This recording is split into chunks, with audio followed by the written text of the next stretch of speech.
Welcome to this episode of The Good, The Bad and the Odd One Out with your host Mark. I just wanted to post a quick note about a film I watched for the first time today called Onibaba, made in 1964, a Japanese film. I found it absolutely amazing. It's probably famous for having an image of like a demon mask, a sort of scary face with horns. And if you Google it, that's the image that tends to come up. But really what it's about is two women who are in war-torn Japan in feudal times, who, you know, you can't farm in those times. There's not enough free land. It's been overrun and stuff like that. They basically live in long grass, a huge patch of long grass. And if any samurais or soldiers from the war stumble into this grass, they kill them and throw them down this big black deep hole. It's like a dry well. It's big and deep and horrible, and sell their stuff for their food. What it really is, though, is an exploration of sensuality, of death, sex. This is really a woman in heat kind of film, actually, and the symbolism is heavy and obvious. It's kind of long swing grass swishing in the wind all the time. It's hot. There's a big dark hole, and if a man goes down, it disappears forever. There's a big white tree, and at one point there's like a thunderstorm. This woman is obviously very sexually frustrated. She wraps herself around this tree in this fit of sexual frustration. The grass is a place of hiding sins and stuff like that. And it's basically a kind of a film about what these women are becoming when they have to live in this way, and they're living to just eat and indulge their senses, kind of. I have to say, this film joins my list of movies that I think are basically film versions of Primal Nightmares. Other films in this list, and it's not a very long list for me. Repulsion. If you watch Repulsion, to me it feels like a single woman's nightmare, a fear of the outside, and fear of men.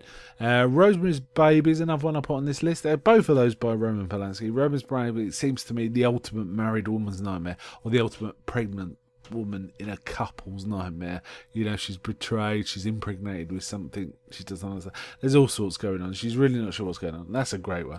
And finally, a more of a male-centric nightmare, which is Deliverance, which I think is the ultimate men being afraid of what other men can do nightmare. A kind of almost, though the film is fairly mature and I think sophisticated, it's kind of almost like a teenage boy's angst kind of nightmare, Deliverance.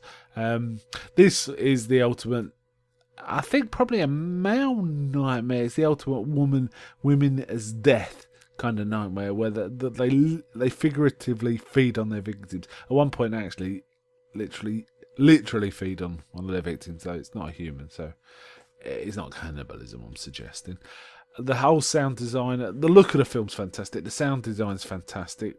There's bombastic music chiming in whenever there's tension or drama, which I think is characteristic of Japanese cinema at this time. I always thought it was a Kurosawa kind of thing, because I'm used to his films more than any other from this era. But it's happening here too, so maybe it's more a cultural thing. And that big and that dark hole. This is the first time I've seen this film. This is obvious. This hole is obviously referenced in Ringu. The shots are very similar, and it's just the whole amoral tone of the thing. It's sweating naked bodies, love making, rain, all the grass constantly sort of hissing and whispering around them, and war going on around inside them, and people appearing to only profit as long as the war's going on. Only surviving as long as the war's going on.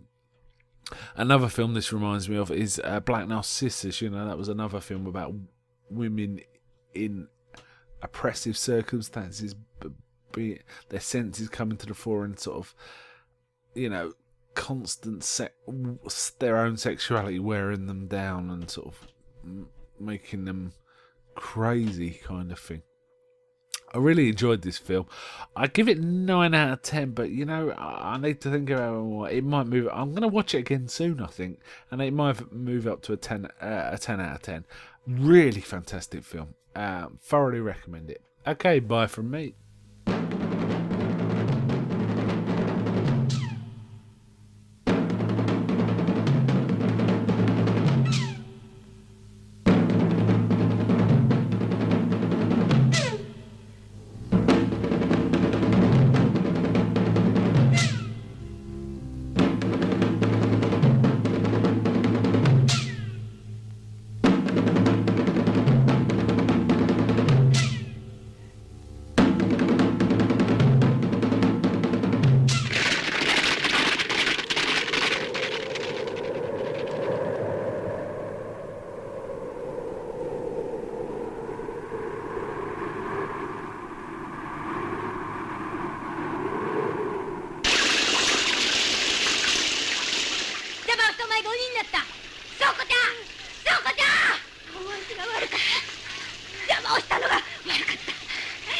この面を取ってくれ。